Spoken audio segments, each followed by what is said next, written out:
Assalamu alaikum, peace be upon you all. This is your host, Amina Ahmed, and you're watching Muslim Network TV. Welcome back to another episode of NextGen, and this week's theme of young people on the ground who are making some changes and impacting our world positively. We're actually going live for the second time today. We went live at 1 Central Time, and here we are again for the second time. This is the first time in the show's history that we're doing something like this, and it's to accommodate a special guest that we have with us today. We're there on Galaxy 19 satellite, MuslimNetwork.tv, Amazon Fire TV, Roku, and soon on Apple TV as well. Now, 2 years ago in March, we saw a movement, right? The March for Our Lives movement of young students organizing to support policy and legislation that's preventing gun violence. We're seeing those same activists rise in the Black Lives Matter movement, and these protests, obviously, in the Black Lives Matter movement are still going on, although the media isn't covering them. We're seeing a rise of something else as well. Performative and passive activism, where we see people tweeting a hashtag Black Lives Matter and a black box, which is all arguably good in terms of raising awareness. But aside from that, it isn't doing much. A glamorization of activism is what's taking place right now. And, the guest that we're having today said something profound, that we need to stop glamorizing activism, that fighting for your basic human rights and decency should not be glamorized. And indeed, our guest today, Daud Mumin, was absolutely correct when saying that we need to stop glamorizing activism. Daud, thank you for being with us today. Amina, thank you so much for having me. I am so excited to be speaking with you all. This is such an amazing platform to, really engage in the conversations that are so pertinent and so real in our everyday lives. So again, thank you so much for having me. No, thank you. It's an honor for us to have you. Daud Mumin is a first-generation Somali Muslim American. He has been involved in, fighting gun violence because it's affected his life and those around him. He's also a former Youth Congress Equity and Inclusive Chair and a current board member of the March for Our Lives movement. In the broader picture, he hopes to address the larger government issues that are affecting the most vulnerable, the poor communities, the Black and brown communities that we're seeing currently. Daud Mumin, you are doing some phenomenal work. Stop, you flatter me too much. Stop. No, like seeing other young activists doing, some work, being out there at the ground and affecting policy is always so nice to see. Yes. Now, Dawud, I want to know, more about you, your background, your family. I know you come from an immigrant family. Tell us more about that and how that's gotten you to where you are today. Yeah. So my parents emigrated from Somalia in 1996 to Salt Lake City, Utah. It was a very, very interesting choice nonetheless. But it was, something that has spurred, a great conversation. And also a very large part of my identity is being Black and Muslim and first generation in America, and being in first Black generation in a very homogenous state like Salt Lake City, Utah. I come from a family of 9 siblings. So I'm one of 10. So we were a football team of friends, and we have built a bond to stand by each other, stand with each other, and really think through what it means to be one of a few families at the time that were Muslim and Black and in America. So I think it's just we come from a family that really emphasizes the point of serving others, being there for others. Like, so many people were there for my parents and helped them move here and help them be prosperous here. And I think, quickly from a very, very young age, before I can even articulate words, I noticed the differences that I exhibited, right, as being Black, as being Muslim, as being low income, right? Those things, right, from a very young age were noticeable attributes that were different from the kids that I went to school with, the kids that I talked to, right? And actually, a little fun fact is, in 2005, I moved to Cairo, Egypt for 5 years.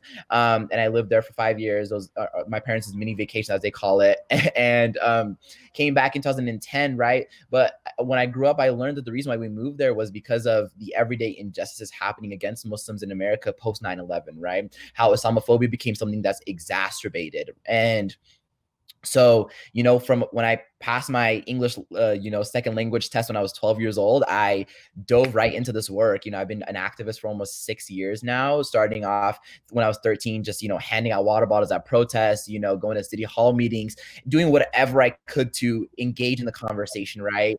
I live by this motto of learn and then join the fight, right? And that's really something that I live by. So when I was from a very young age, I didn't know what the problems were. I didn't know what how the world was such a dark place at times. So I realized I was like, it's my job to learn. And so my parents quickly supported that sort of dream, but obviously every first generation parent wants their kids to, have safe and secure futures, being a doctor and engineer and things of that nature. And I decided that taking the unprecedented, move forward, but also taking the stance forward that my community needs from me, right? The leadership that my community needs from me. So yeah, that's kind of how I got into activism. Just caring enough is how it all got started.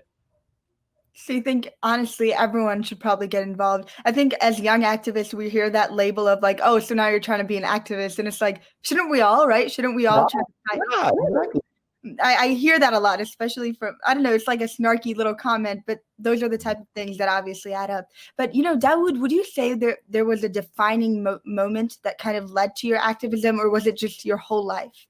Yeah, I would say it's a combination of both, right? I think you can relate to this, that our identities in itself is a revolutionary act, right? Mm-hmm. Our existence in the classroom, in the public spaces, in our private homes, in our places of worship is something motivational, revolutionary, but also something that is an act of fighting back. But I think something that really opened my eyes up to the world is when I was 13 years old, right? I just cared. That's why I did the work, is because I wanted to learn more. I wanted to see why there was levels of injustices, right, that were systemic. Obviously 13-year-old me didn't think that, but right, it was wanting to learn more. Then when I was 14 years old, a really close classmate of mine actually lost his life to gun violence. And I think that was a very pivotal moment in understanding that this is an everyday issue. Injustice is not something you see on the news. Injustice is not sensationalized. Injustice is not, just spur of the moment. Injustice is every day. It's mundane at this point, right? So I had to start thinking through, what can I do? Right? What's my part in the fight? Right? Because for the first year, right, until I was 15 years old, I felt hopeless. I felt lost. I felt like everything that I did led to nothing, right?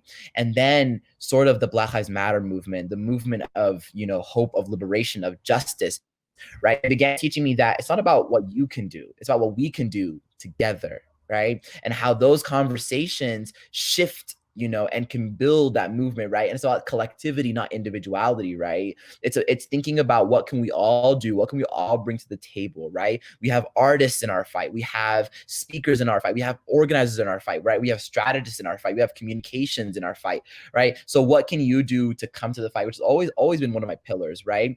It's not about what we want to do. It's about what has to be done, and fight there, right? I think that was sort of the pivotal moment. It was when I realized that this is every day. This is something so normalized, right? And we have to continue taking the effort to fight back against it. Yeah, and Dawood, you speak about how your Muslim identity, how your Somali and Black identity, how all of that coming together inspired your activism. But you also say something, very interesting. You say that in order to examine those identities, your Muslimhood informs your Blackness, and your Blackness informs your Muslimhood. What does that mean, Dawood? Yeah. I think for me, right, intersectionality, right, is not about just a never-ending list of identities that we, exhibit or have, right? It's a theoretical activist framework built, thinking through Angela Davis, talking about how our identities inform each other, right? But also how do those informations manifest a unique experience, right? Being Black and Muslim is way different than being Black and being Christian, or being Muslim and a different race, right? So it's the conversations about what do my identities bring together, but also, right, how are my identities not separate, but instead they're a conglomeration, right? They bring one person, right? My entire strain of identities bring Daud Mumin, right? It's not about I'm Black and Muslim and, first generation. It's about I'm Black, Muslim, first generation, right? It's about those identities, how they are interlocked, right? They're not separable, right? And how they affect things like classism, ableism, right? Socioeconomic disparities, disenfranchisement, things of that nature, right? And so it's really important to think through how our identities bring about a unique fight. And the importance of that, Amina, is that, right, it allows us to take a good approach, but also one that was well conceptualized, because we now understand where it is, right? Our identities as Muslims, you and I, Amina, is completely different. They're completely different, right? You as a visibly Muslim hijabi girl, right? You have differences, experiences that I'll never be able to experience, right? But then there's also, again, flip side, things that you'll never have to experience, or things that you never may experience. And I think that is what's really important, is understanding that we're not exempt from, self-actualization, right? That's really an important part of the fight, because now we understand who we are going into it. Yeah. And I think that it's beautiful that you say all of these identities aren't separate. Rather, they come together to make, whether that be me, Amina, or you, Dawud, right? So that truly is profound. But you also speak of classism. And in a lot of your work, you bring up the English language. And I think that's a very unique point. You bring up how the English language and being well informed in it, well written, well versed, always equates to being intelligent. And I think as first generation immigrants, we can both, I see you nodding along, and I know that you know where this is going, but how can we create a platform and a world, right, where English isn't equated to intelligence? Exactly, right. I always tell people, the next person's calling me articulate, I'm just gonna ask why. Yeah. I'm gonna ask why, because so many of our experiences, we don't dig deeper into, we don't ask, why did you say that? Why did you call me articulate? Why did you call me well-spoken, right? Because I'm pretty sure the person that you just interviewed before me that happened to be white was not given that same compliment, right? Mm-hmm. So I think when we make language inaccessible, right? That's my biggest thing. When we make language inaccessible, we make the fight inaccessible. We make the liberation of our people inaccessible, right? Because Paulo Freire, an Italian philosopher, explains that liberation and revolutionary leadership is not about leading for, it's about leading with. Mm-hmm. And if the people don't even understand how we're leading, how are they going to be in the fight, right? So I always tell people, it's not about our different dialects or approaches to English. It's not about standardizing English. It's about making English accessible. It's about making English being reflective of the time, right?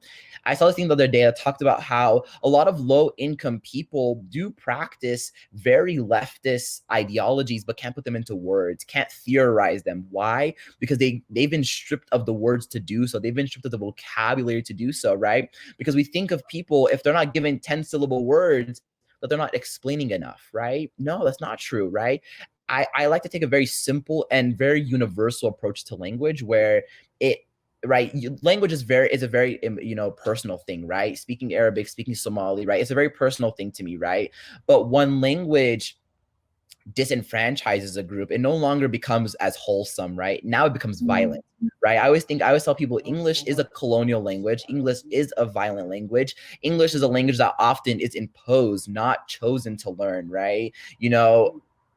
Growing up, when I was learning Arabic in Egypt, it was something I cherished, something that I valued. It was something that I was excited to do because, right, it was something that was personal. And I think that is the same thing with when I had to learn English, right? It was like, here you go, survival of the fittest, right?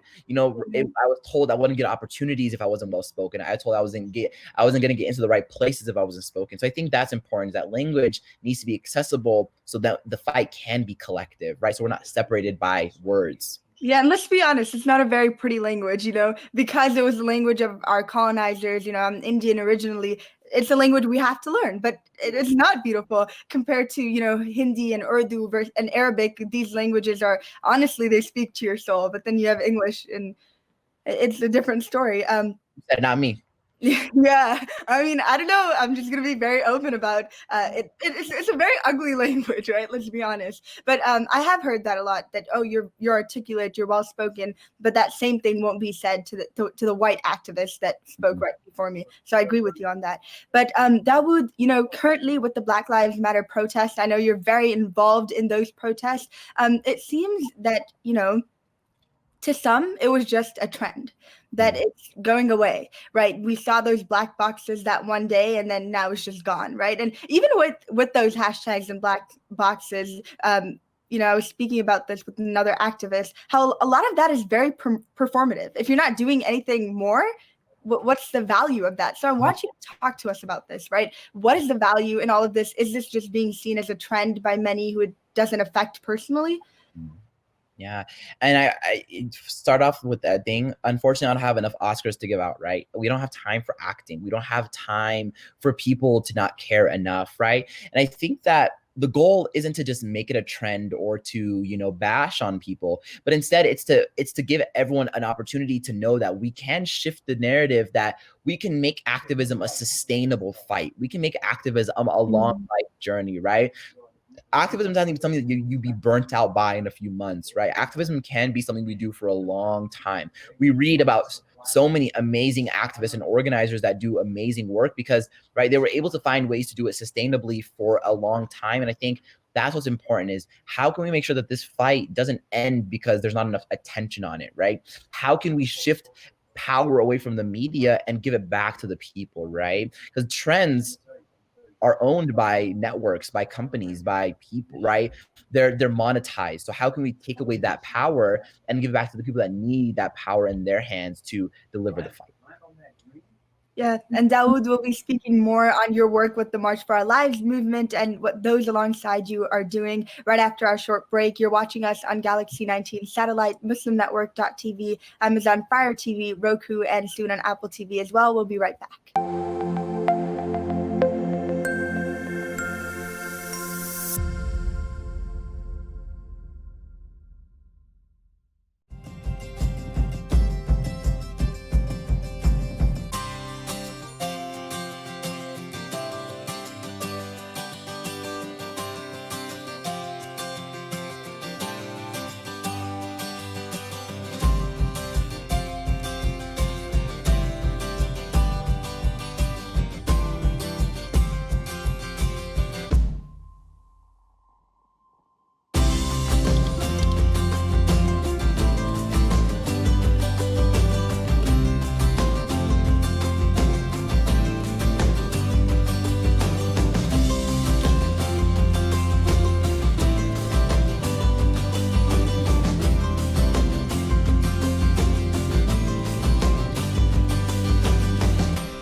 Assalamu alaikum everyone, it's your brother Zain Bika from South Africa.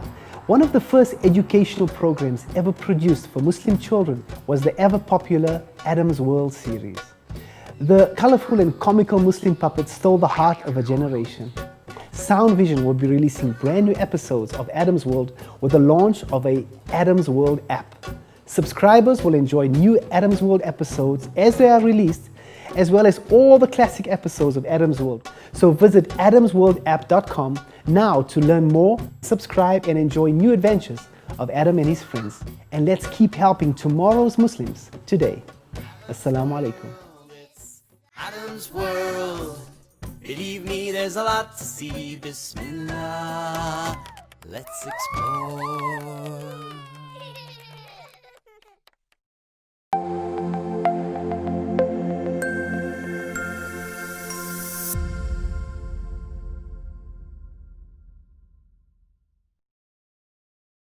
I'm here with young activist and organizer Daud Mumin. Dawud, you are also a key part in the March for Our Lives movement. Tell us about what work has been done by that movement, ever since the Parkland shooting, and what is your involvement in it?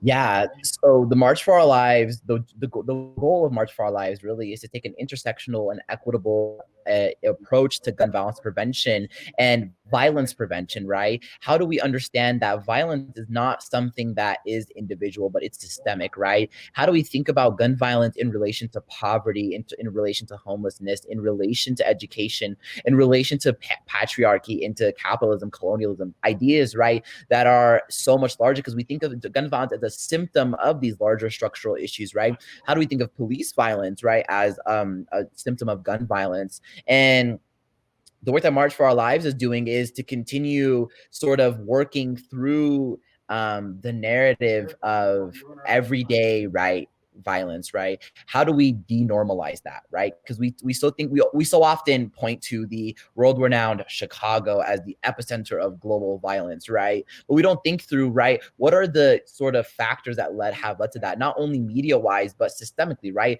Well, let's talk about the education in Chicago. Let's talk about the education, in so many parts of the country that are facing such, horrible situations that, students are resorting to violence. Students are resorting to, things that they don't want to do, right? Violence is not optional, it's forced, right? Violence is something that we're pushed into. And I think, we often think about, right, we have to reposition our understanding of violence as everyday, right? Violence is lack of education. Violence is lack of healthcare, right? And that's sort of the goal that March for Our Lives takes. But also another thing that March for Our Lives wants to do is how do we continue supporting and uplifting, grassroots organizations? Our partnership with CJAF Action Fund is about how do we go to the everyday level of what everyone is going through, right? As one of the largest GVP organizations in the country, arguably the world, right? We have to take an everyday look and understanding to what is happening on the ground. And I think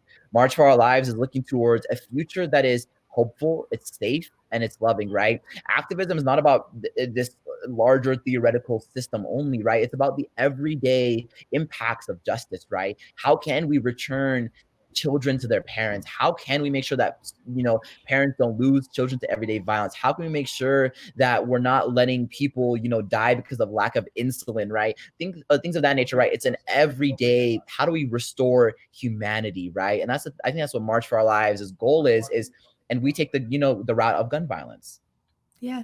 And Daud, many of the critics of March for Our Lives, though, will say that, there wasn't enough focus on gun violence in the Black community. And then you had these white activists who some of them come from a very, a prosperous background. They can't really relate to that immigrant struggle, or let's say that Black and brown struggle. But these were the activists that were raising their voices. And then we had attention, seen to these communities. So people are complaining about the lack of intersectionality. What do you say to that? See, I think one of the most important things in activism is understanding that criticism is important, right? It moves us forward, right? And what more than that, right? It helps us be better in our fight. Right. I think the goal isn't for March for Our Lives to act like we're a soundproof organization that's never done anything wrong. Right. It's important to understand that we're all capable of causing harm. We're all capable of doing wrong. We're also all capable of moving forward. Right. As the former equity and inclusion chair for March for Our Lives, one of my main goals was to address the internal and external effects of lack of intersectionality and inclusiveness of March for Our Lives. Right. But also we had to internally admit our wrongs. Right. We had to internally heal. We had to internally provide resources to those harmed by March for Our Lives' mission of ending gun violence, right? But also not allowing people to come to the forefront, but also March for Our Lives, right, has now increased our standard of that we will not tolerate those that are ignorant, those that are not intersectional, those that are not inclusive in their approach to liberation, right? Because if we're going to talk about liberation as a collective effort, but then March for Our Lives not allowing for a collective demographic, right? It's counterproductive, and quite frankly, it's harmful to our fight, right? So March for Our Lives has acknowledged our harms, has acknowledged our wrongdoing, but I think now we're fixing it. But also, that's the job of every activist, right? Is to be on a continual path of growth, of a continual path of becoming better, of doing better, and understanding that, if we exempt ourselves from injustice, you know, we almost give ourselves a God complex, right? We almost give ourselves of a can do no harm, and that's not fair, right? Because harm is something that we're all capable of doing. So we all need to understand how we can circumvent harm in our everyday lives, and I think that's what March for Our Lives is doing, especially in this year. Yeah, how are they, promoting intersectionality in their movement? I know that you said that they've acknowledged that they haven't been, too great at that, but obviously they're changing, like every activist should. So what are some steps that they're taking? Yeah, so there's a few things that are being done, right? First is staff education, right? It's important that our staff has a theoretical understanding of our work, right? The idea of praxis, which might be new to a lot of people, is the idea that we need to combine theory and practice, but what makes it cyclical is reflection, right? Mm-hmm. So how do we learn, reflect, take action, reflect, then learn, and do that till the end of time, right?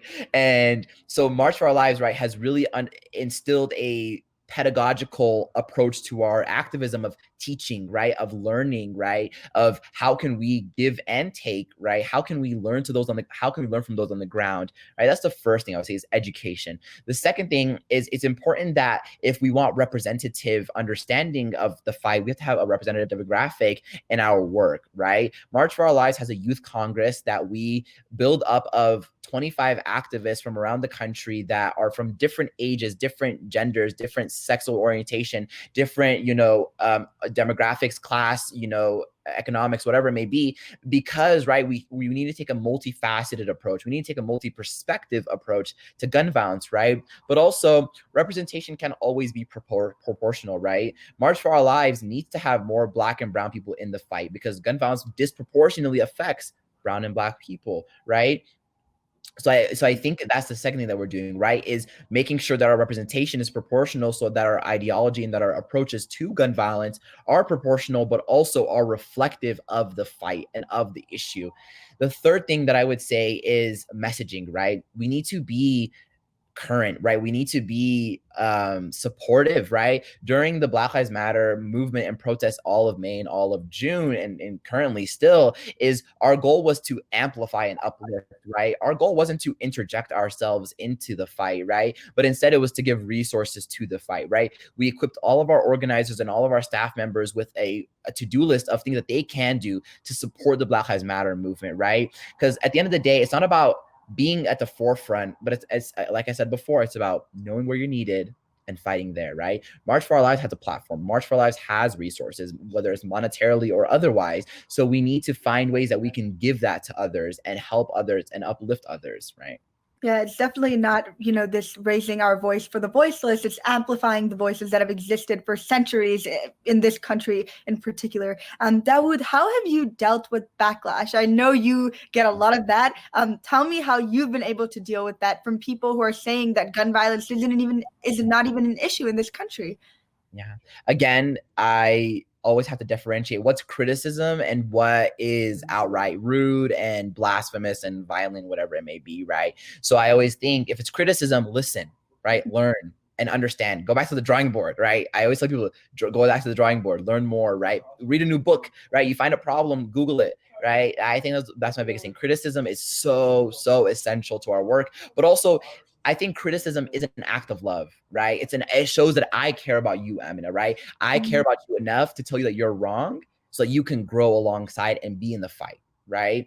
But then backlash, on the other hand, is something I've dealt with for a long time. And it's something that, I've definitely learned to handle. But also, right, it's the backlash is not random. Like a lot of things aren't random, right? Backlash comes from somewhere. It comes from an insecurity. It comes from violence. It comes from not wanting to learn more, right? So you just have to learn. You have to always, I guess, each, kind of hate comment, as some might say, or violence or death threats, as some might say to some extremes, is, right, you have to deconstruct it, right? Is it a lack of knowledge? Is it defensiveness? Is it, and what do they actually mean? When people really DM me and talk about, I'm gonna shoot you with my gun before you can take it, right? I always think about it and I'm just like, they think I'm trying to take their gun, right? So let's work backwards. I'm not trying to take your gun. I'm actually trying to make sure that you have a right to a gun, but also I'm trying to make sure that those that do not have right to a gun are being safe, are being and right, and we're reducing harm, right? Gun violence isn't about gun safety necessarily, right? Those are two separate ideologies. Gun violence is about reducing the harm caused by a gun, but also addressing the symptoms that allow that to happen. So I would say always be critical of what people are actually saying to you and what it looks like they're saying to you, and then go from there, and don't take anything personally, right? We're not in this fight to boost our own ego. So when someone comes for your ego, don't let it be a reflection of your work, right? We're in this fight to liberate ourselves and our future generations, right? We're doing the work continuously of our ancestors and those that come before us. So what's one little hate comment? Right. I think it's better to just laugh at it. And that's something that I definitely do. Like, you seem a lot more enlightened with the way that you handle it. You know, you take it back to its roots, maybe even have a constructive conversation with hate comments. Personally, I'll just laugh it off. Oh, there are those, especially yesterday was a frenzy on my social media. They had fun with me Really? yesterday. Yeah, and I was just like, you know what? I'm not taking this personal, you know? Like when people say that they don't like me and things of that nature, I'm like, I get it. It's like, it's okay. Sometimes I feel you, like, you know, we actually, yeah, we had someone on our, you know, when I was promoting the episode, and I know your friend David Hogg also promoted it. Someone was like, oh, look at you, identity politics again. And I was like, you know, I just had a good laugh. It happens, right? And I think that's like what I'm saying. It's just like, right, when we realize that we're not in this fight to strengthen our pride, right? We're in this fight to strengthen our communities. We're in this fight to strengthen our longevity, right? So that is what I always tell people. It's just like, just laugh about it and move on. But sometimes there's a little more nuance to those comments, right? Sometimes there's a little something more to explore, right? And sometimes there's worth people just talking to, you know. Sometimes there's worth people. I'm not gonna talk to a page that says July 2020 they joined Twitter. Like, of course I know you're a troll page, right? But there's some people that, right, they're misinformed, right, and just need a push. Right. That's what our fight is about. Our fight is about bringing people in. It's about calling people in. Right. It's not about calling people out necessarily. It's about how do we reduce harm that they may be able to do. And sometimes that means extending an olive branch. Right. And just saying, you know, come and join us in our fight. So that's sometimes what I would say.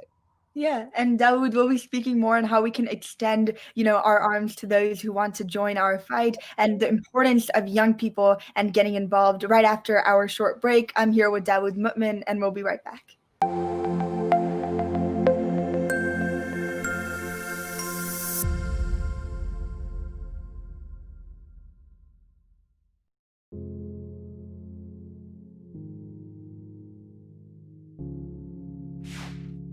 We are Justice for All.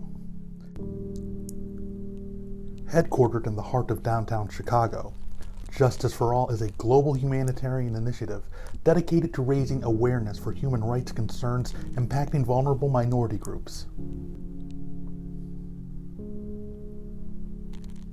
We promote policies that protect religious freedom, address the root causes of mass displacement, and recognize the plight of refugees and forced migrants. Our diverse team of staff and volunteers, led by Imam Malik Mujahid, work tirelessly to help Justice for All achieve their goals. Past campaigns covered a wide range of humanitarian concerns. Through Bosnia Task Force, imams and leaders of Chicago's Muslim community worked to ensure Bosnia became a top national issue. This led to life-saving American policies in Bosnia. A key accomplishment was helping to get rape declared a war crime.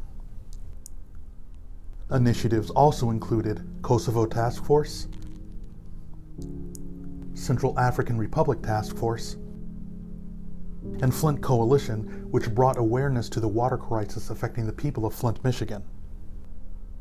Highlights of our work include supporting Black Lives Matter,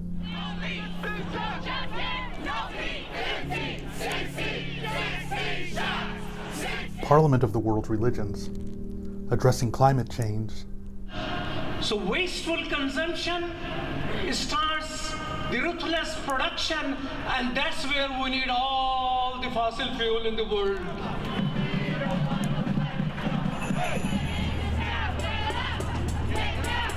And prominent media exposure.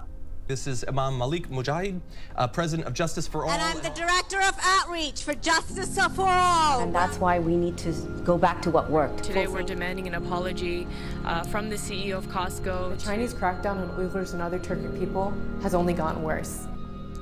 Current programs such as Burma Task Force advocate for the rights of Rohingya refugees in Bangladesh, internally displaced populations, and all those denied freedom of movement and at risk of starvation. Through this, we mobilized thousands of calls to elected representatives.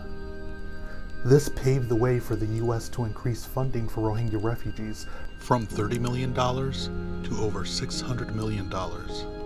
2 of our documentaries were featured on international news outlets. The Rohingya People, a slow-burning genocide, on BBC World News, and Rohingya Refugees Tel Aviv Massacre was featured on CNN. We've organized rallies, UN mission visits, expanded presentations on campuses, promoted research and report writing, outreach to think tanks, media, and other influencers. Faith Coalition educates about the Rohingya genocide and crimes against humanity faced by ethnic groups in Burma.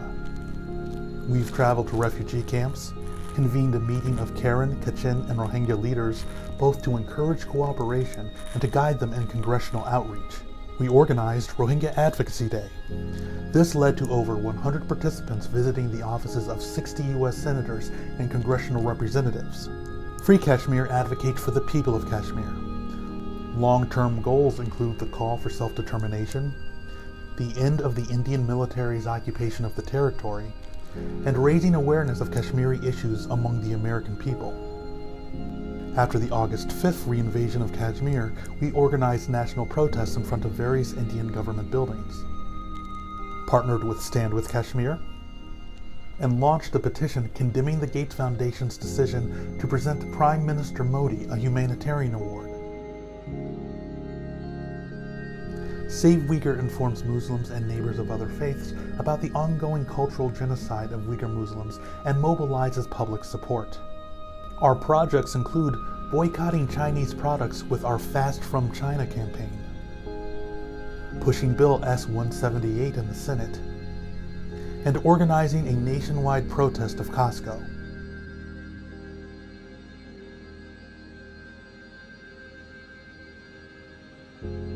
Together, we can continue to stand up for justice.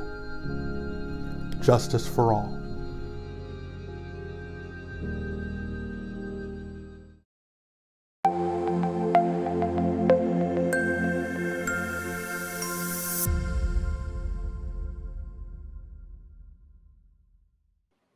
Welcome back to NextGen. I'm your host, Amina Ahmed, and I'm here with the young activist Daud Mumin.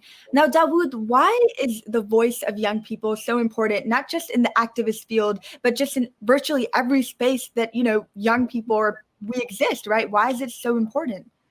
I think what's really important about young people's voice is that, right, it's not necessarily about it's a young person speaking. It's about the fact that there is a young person willing to step up and voice their concerns, voice their opinions, right? But also, it goes back to the whole language thing. Since when did age all of a sudden equate to this deservingness to speak up, right?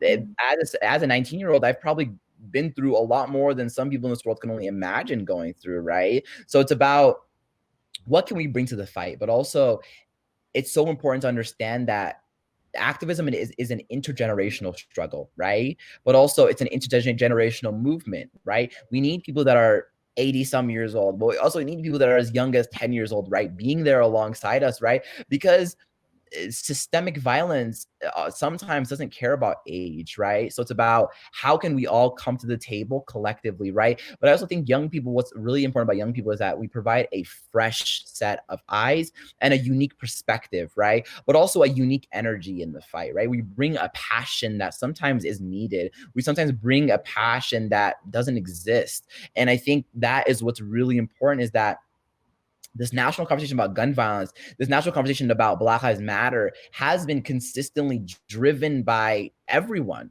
right? So I think, why is everyone not at the table? So I think, people like Patrice Cullors, founder of Black Lives Matter, right? I think we're experiencing some technical difficulties. Dawud, your screen is frozen. Can you hear me? Yeah, go ahead. Okay, sorry. I think the most important thing has been realizing that our fight is collective, and young people bring something new. They bring a new energy to learn, a new energy to fight, a new energy to grow, and I think, right, a new energy to move the torch forward, right? I think some people that have come before us, they deserve a break, right? So I think, how can we do our part to continue the momentum, right? But also, as time moves forward, right, there are some things that we know better, right? We know how to market ourselves on social media better. We know how to utilize social media as a tool. We know how to use, platforms, and we know how to build platforms, right? So how can we provide that insight to the fight? Again, going back to my very big principle, young people are needed somewhere, and they're going to fight there. And if we don't want them to, the fight is missing a key part. And I think that is what we need to understand. Yeah, I always say it's the passion of the young people and the guidance of elders that gets us to accomplish, the goals that we're looking to. Dawud, speaking of accomplishments, I want to talk about yours. What is one of your most proudest moments in all of the things you've done? Your bio is too large for me to fit in our introduction. So I want you to tell me your most, biggest accomplishment, or one that's the most dearest to you. Yeah. I'm going to give two, because I think you're going to say, that's not an accomplishment for the first one. But I think the first one is, I think my biggest accomplishment every day is giving someone hope, right? I think that is always my biggest accomplishment, is when someone is inspired by what I've done. That is something that's so validating. It's so, heartwarming for someone to DM me and they're like, I did this today because of you, right? Because of me, they did that, right? And I think that is such an important part of the conversation, right? That someone is quite literally looking at you, right? Your actions don't go unnoticed, right? So that, use them carefully, right? And I think that is something that's so beautiful to me, is people realizing that, oh, if Dawud can be in the fight, why am I not? Why am I not in the fight? Why am I not in the movement, right? So I think it's about shifting the narrative that this fight's inaccessible. And I think that's what really builds me up, is that when people want to fight with me, want to fight alongside me, I think that is really, really hopeful to me. And also it's really inspiring, right? It validates long nights, early mornings, right? It validates bruises and, protesting and sunburns and all of those things, right? And it brings us a moment of, this is going somewhere, right? This is moving the needle forward, right? When someone says they read this book because I suggested it, right? And they learned just a little bit more about the struggle, right? I would say that's my biggest accomplishment. Yeah, you said that I would disagree with that. I totally agree with that. I think that when you what about something? I'm like, but that really is. It's like, it really is something that's what I do it for, right?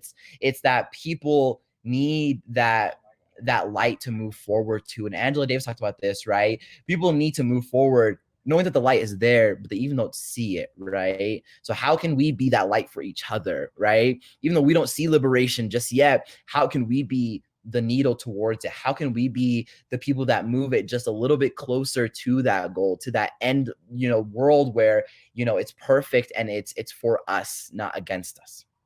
Yeah, and I love how you quote Angela Davis. I think it was your second time doing that, and every time, it's like, I read way too many of her work to not. Oh yeah, she's phenomenal. And I think that, she's literally the example of, inspiring young people. We have Dawud, who has the passion of the young people, and then Angela Davis, who gives the guidance of those who are older than us. But Dawud, during COVID-19, how have you been able to sustain and continue your activism?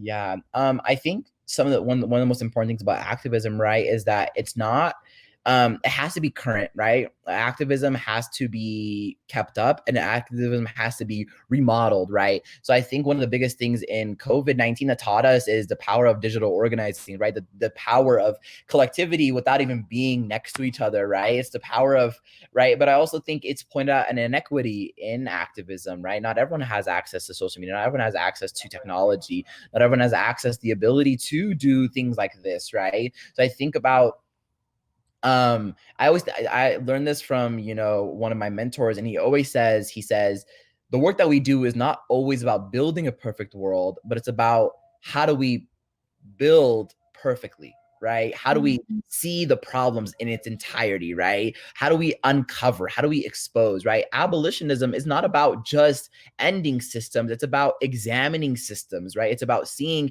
them in its entirety, right? And I think that is what's really taught me how to,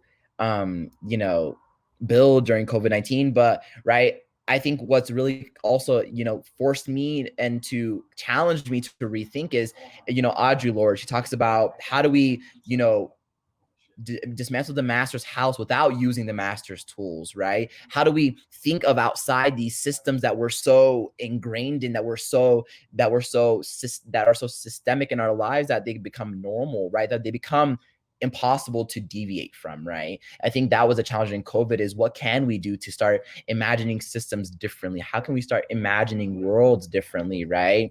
It's a privilege to say that COVID allowed me the opportunity to reflect, because so many people are, dying and struggling through it. But I think, so many of us had the opportunity to sit at home and think and reflect. And I think that was the biggest thing, is I think going into the rest of my fight and the rest of my long life fight, it's been about what can I do to always move forward, right? And I think COVID challenged a lot of us, because a lot of us thought, oh, activism's taking a little break. We said, no, how can we make activism digital? How can we make organizing digital? How can we educate each other digitally, right? How can we build mutual aids? How can we give to each other? How can we pool resources, right? Because at the end of the day, we will liberate ourselves, right? So why wait on someone else to do it?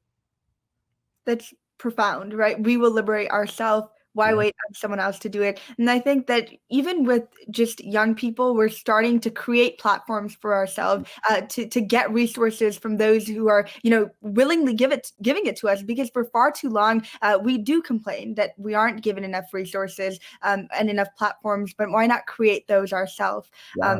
So that's absolutely profound what you said. But Daud, how does someone like you find time to rest and kind of, just in the middle of all of this? I know you're always out there, you're always at the forefront of these things. And if you're not, you're amplifying those voices that are. So how do you find time to relax? Absolutely. When I find it, I will. Just joking. I think one of my biggest, sort of moments in this work is realizing that rest is activism. Rest is revolutionary. Rest is radical, right? Because it allows us to be sustainable. It allows us to be soldiers that are ready, that are fueled, right? It's the model of, if you take 5 minutes to go to the gas station to fill up your car, you can go further, right? But if you keep trying to drive on E, you're not going to get far. You might break down. You might, it'll cost you, right? So I always tell people that's the same way. Treat yourself like it needs to be re-energized. Treat yourself like a resource that is not forever, right? So think about how can you, take that extra hour to just sit and read, take an extra hour to mentally take care of yourself, right? Because self-care isn't always about face masks and massages and things of that nature, right? Face masks sometimes for me is about going to the park and just reading. Sometimes it's about taking 30 minutes to actually eat a good meal, right? Sometimes for me, an hour of just talking to a friend about nothing important is self-care for me, right? So I always tell people self-care is individualized, right? There's not a one-size-fits-all model, but also invest in it. It is an investment that you will reap many benefits from, right?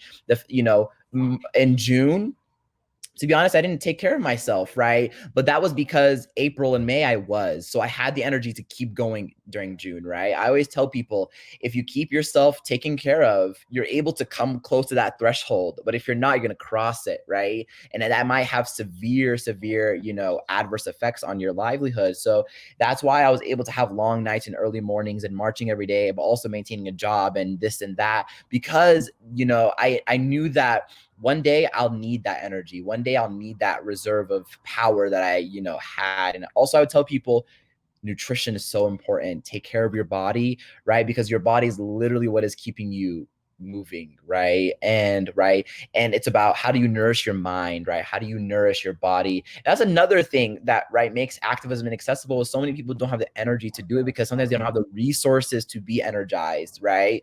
And again, right, these systems that exist, their goal is to stifle us, right? So we need to continue finding ways to energize, right? And we need to continue finding ways to stay strong, because I always tell people, oppressive powers are going to get smarter, are going to get more technical, are going to get more difficult to fight against. So we need to also get stronger. We need to get smarter. We need to get better, and we need to get bigger, right? And if I'm burnt out, there's just one less person in the fight. So think about yourself as an important piece of the puzzle. And if that piece of the puzzle has disappeared, we can't complete it. So take care of yourself, nourish your body, nourish your mind, do fun stuff, smile, be joyful, right? That's the thing, is I always tell people, once the oppressor has taken away our joy, they've won, right? Once they've stripped us away from our humanity, they've won, right? So find ways to connect, find ways to be happy, right? In a capitalist system, find some way to be happy, please. Enjoy something, right? This economy, I think that's the response of what a lot of our viewers is going to be. Yeah, for sure. Something, and be happy about something. Yeah, the activists that are watching, at least be happy that we're in a very revolutionary moment right now. I think that's something that does bring me a lot of joy currently. But Dawud, before we end here, I want to get your final piece of advice, your final message to our audience who wants to get involved just like you, who perhaps wants to take that inspiration from you, and maybe that's that can add on to your biggest accomplishment, like you said. We can just add on to my biggest accomplishment every day. My biggest piece of advice is, you are needed. It is never too late, and there's no action too small, right? I always tell people to learn, right? Pick up a book, read, Google, right? We're not discovering, right, new things. We're just uncovering them, right? So don't burden yourself with the responsibility that doesn't need to exist, right? Take the time to talk with people, right? Take the time to learn from people. And I think the thing that's kept me going is take inspiration from the fact that you are doing something, right? But you can always do more, right? That is what always keeps me going, is knowing that, yes, this was good. I'm glad that I had conversations with Amina. Now what is next, right? I always tell people, it's not about never being satisfied, but it's about knowing that the fight is not over yet. And I think once we continue, right, you can be 30 years old and have never voted, right? But that's fine. But if you start doing it, right? That's why I always tell people, activism is about addressing the harms of the past and bettering them, and then moving forward from them, right? And once we're able to do that, once we're able to realize that, hey, it's been 20 years of my life and I didn't realize capitalism was a bad thing. That's okay. Some of us have, but you haven't. That's okay, right? Now it's time for you to pick up a book. Now it's time for you to read, right? And as much as hopeful as I like to be, I like to be straightforward. This is your responsibility. If you're not with us, you're against us. If you're not in the fight, you are actively violent in the fight, right? So I always tell people, it's not to guilt you, but it's just to make you realize that this world isn't always about choices. Sometimes some of us have to do this work. Some of us have to survive, right? And the thing is once we realize that our own survival is interdependent on other people's willingness to keep us alive, then we realize that we're important and we matter and we need to be here.